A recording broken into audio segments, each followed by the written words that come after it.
Would you rather have $1 million right now or a single penny that doubles every day for 30 days?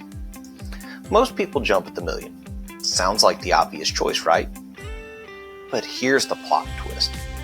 That little penny doubled daily turns into over $5 million by day 30.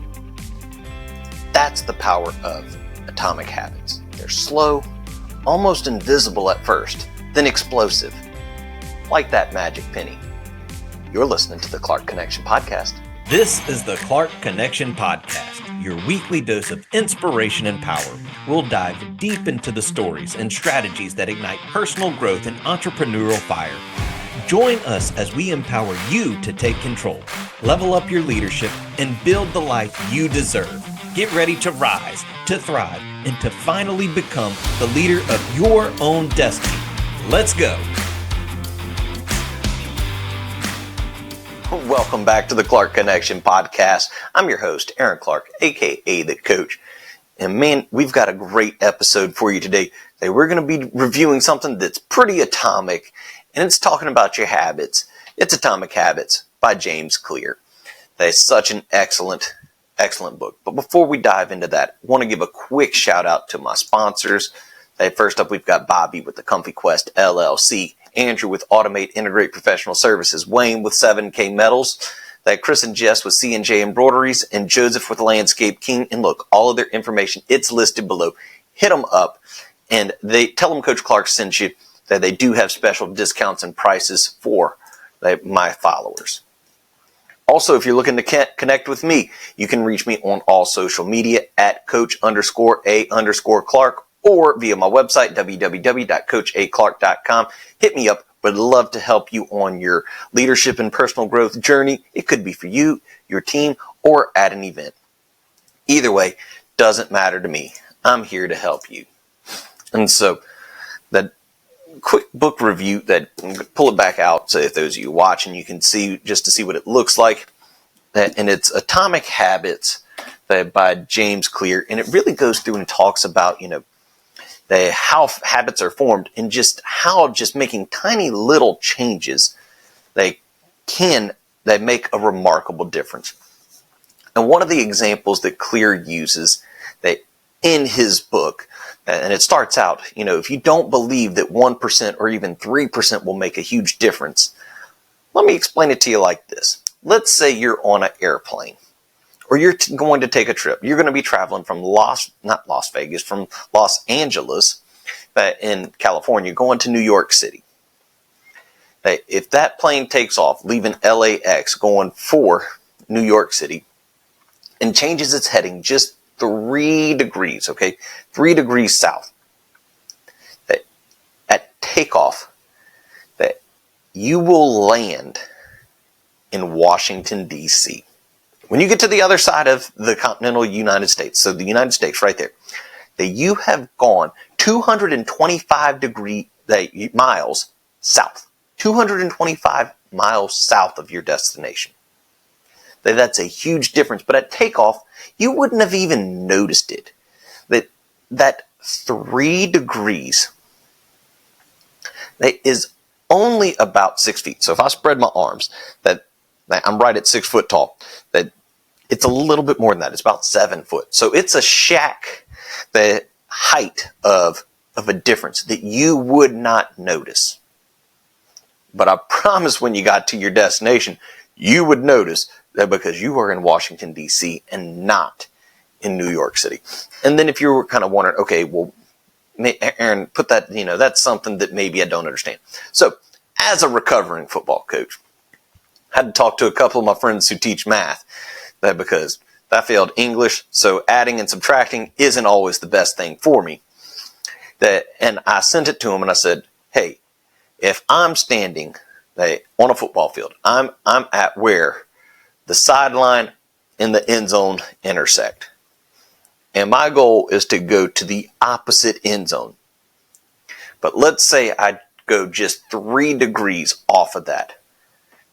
How far away would I be from the sideline when I reach the opposite end zone? And so when they sent it to me, they said, Aaron, you would be 5.23 yards away from the sideline. That's huge. That is a lot of distance. Most people can't even jump 5 yards. So to get back to where you started, it's going to take a little bit more effort than what you're used to. And so it really it goes through and hits on the importance of doing the tiny things and making sure that you do these tiny things right, to bring about remarkable results. And so he goes through and puts in a 4-step model of habit formation, the cue, craving, response, and reward. And how a certain cue will then create the craving, then your response, and then the reward is whatever that habit is that you do. And so our habits are formed to help us. They navigate life. Your brain is lazy. It wants to take the path of least resistance. Now, he also includes in here the 4 laws of behavior change to help build that good habits. And that's kind of what I want to spend a lot of my time on today is that.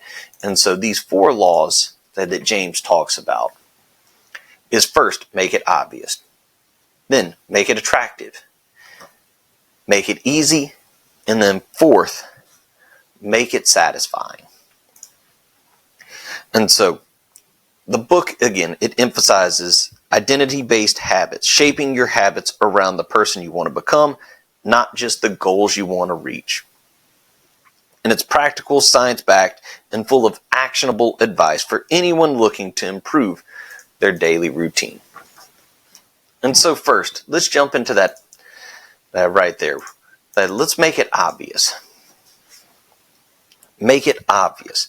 And he introduces a whole lot of different things, but the first kind of one that he goes through and talks about when making it obvious is he talks about the habit stacking. Okay, habit stacking. And so what this is you take a current habit that you already have and you add another habit to it. And so he suggests linking that new habit to an existing one using this formula. After I fill in whatever your current habit is, I will, and then insert whatever the new habit is. And so let's say you already drink coffee every morning. That's one of my favorite. That is coffee every morning. And so if you were looking to, let's say, meditate, then add meditation to your daily routine. So it would go something like, after I make my coffee, I will meditate for 1 minute. And so I get on, I make my coffee. After I pour that in my cup, I'm going to then take 1 minute, just 60 seconds, set you a timer, to meditate for 1 minute. And it puts a clear cue tied to an already existing habit. Another good one, that if you're wanting to habit stack, that it would be, let's say your goal is to drink more water, and you're struggling to get more water in your system, and I can't drink it. So I'm going to give you 2 based off of this one. So the first one is, after I brush my teeth in the morning, I'll drink a glass of water. And so make sure before you go to bed, put a glass of water right there, or a bottle of water, whatever it is, and that's your goal. You brush your teeth, you finish brushing your teeth, boom, drink the water. You can also set visual cues. I'm making it obvious. So I make sure, one that I do, again, trying to drink more water. I make sure I've always got this big old cup with me full of water. It's a visual cue. It's obvious. When I see it, I just give it a quick little, and there you go. I've drank more water. But yours could be putting a big bottle of water around your house. You could put another big bottle of water in your office, at your desk, wherever it is. They have one there. That way it makes it easier for you to see and then go do. So that's number 1 of the laws of change. Make it obvious. Up next, he has make it attractive. Make it attractive. And so if you're watching, you can see you put a nice pretty azalea. Then you've got another that the word attractive, they made a lot better than what I could do on my PowerPoint. But the more attractive something is, the more like we are to do it. And so, as an example, he calls it temptation bundling, which means to pair something you want to do with something you need to do. And so let's say your goal is to lose some weight. So you're struggling to get working out. That was one of mine. And combine it with something you enjoy. So the application. So I take something that I need to do and with something I want to do, and you put them together. So I make it attractive. And so make it to where the only time you listen to your favorite podcast, like the Clark Connection podcast or another episode of something, that when you go to the gym, you only get to listen to your favorite playlist. That when you go for a walk, you only get to do whatever it is that you want to do. One that I thought was cool that they mentioned in there, that was that the guy said, it was an engineer, and I don't exactly remember where he was, but loved to binge watch episodes on Netflix. And so the only way he was able to make it to where he could watch Netflix was he had tied made it to where the TV and internet would only run while he was pedaling his stationary bicycle. So the only time he could watch Netflix, it was while he was riding his bicycle. So if he wanted to watch more Netflix, he had to stay pedaling on that bicycle. Another way that you can make it attractive is join a workplace or environment or a culture where the behavior you desire is normalized. And so like when we were talking about wanting to meditate, joining a church or other religious organization makes it more attractive and more appealing because they're already doing it. It's the normalized behavior there. Joining a gym. If you're looking to lose weight, join a gym. That's somewhere where you will be able to go. And these people there are already working out. So it's normalized. And guess what? Even when you see that those guys and gals that are in great shape, just remember, they started off right where you are. So they're great people to connect with. Let's say you're wanting to grow your personal growth journey. Join a book club, a leadership group, and there's many other organizations where this is the norm. So we had number 1, make it obvious. 2, make it attractive. But now we're going to go on to that third one, which says make it easy. Now I made sure I put that Staples button on there. Boom. That was easy. And that's what we really want to do. Remember, the most effective form of learning is practice, not planning. So focus on taking action, all right? And remember, your mind, your body, as humans, we are naturally going to do and take the path of least resistance. So whatever's the easiest thing that we are going to do most of the time. So you got to reduce the friction, okay? And so this is where you decrease the number of steps between you and your good habit. This could include removing certain things from your environment or anything like that. So, I mean, if, like, let's say goals to lose weight, well, then remove all the bad foods from your house. So, got to get rid of all the Little Debbie cakes in the house if I'm wanting to lose weight. Another example, they subscribe to a meal delivery service. They have several out there. Go do your own research on that, guys. But this is going to reduce the temptation to go grocery shopping and then go buy those Little Debbie cakes or that popcorn or those bags of chips or whatever else. It's going to deliver it to you, and it's going to make it to where you're going to have these healthier foods. Set out a skillet on the counter with the cooking spray and the cooking oil and everything else before you leave to go to work. That way you will get home and then be more likely to do that habit. Whatever it is, you got to make it easy. And so, like I said, human behavior, it always follows the law of least effort. And so if you want to increase those good habits, associate them with reduced friction and increase the friction on your bad habits. So like I said, if you get that meal delivery service and you're like, man, I really just want to go eat a tub of ice cream. Well, if you don't have any ice cream at the house, chances are you're not leaving the house to go pick up that tub of ice cream. So make it a little bit more difficult to get there. Or if you're going to go get a tub of ice cream, you got to go jog to the store to go get it. Or ride your bicycle. Do it to where something like that. Like, make that bad habit a little bit less easy to do. Another example that he uses was a 2-minute rule. And so let's say your goal, and I talk about this with Drake on that episode. Drake's one of his was to read more. And so the goal is to start reading more. Don't force yourself to read a whole chapter. They just say, I'm going to read 1 page before I go to bed.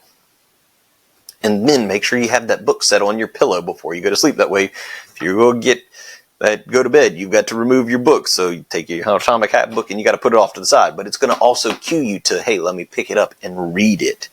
And so again, it's going to lower your resistance. It's going to help you to build up consistency. And the chances of you reading just 1 page is very unlikely. You're going to continue to keep reading. And then our last, number 4, make it satisfying. Make it satisfying. And so how do you do that? Track your habit or your reward, okay? Tracking your habits or giving yourself an instant reward. And so let's say you're trying to build a habit of journaling or practicing gratitude. So what you would do is you would take a calendar and put a mark on it every single time that you do that. So, boom, I journal on my calendar, boom, X. I show gratitude towards somebody on the calendar, put an X. And it's pretty satisfying because you look at your calendar and you see all these X's on there that you did. You could also give yourself a reward of some type, like a small treat or taking a break after completing the habit to reinforce it. So one of mine that I did during college was every time that I made it to all of my classes Monday through Friday and wasn't late. Because on Friday, I always had the 7:30 class, and it was the only class. After that, if I made it to every single class on time, was early, that I would go get myself McDonald's breakfast after, or Burger King breakfast, something along those lines that was going to reward myself for doing the other stuff. And then another key in this, never miss it 2 times. So if your habit is to read every single day, don't miss it 2 days in a row. And it makes it to where don't break the chain becomes a fun game for you to play as you are going throughout your day. It becomes a fun game to play. And so in review, in closing, guys, the book, it's based on identifying your habits and forming ways and just doing small things to increase yourself every single day. The 4 laws of behavior change that he talks about was 1, make it obvious, 2, make it attractive, 3, make it easy, and 4, make it satisfying. And just following and doing those 4 simple things, they will help to make you the person that you want to be. Help it to where you can hit your goals and your goals and whatever else you're looking to achieve.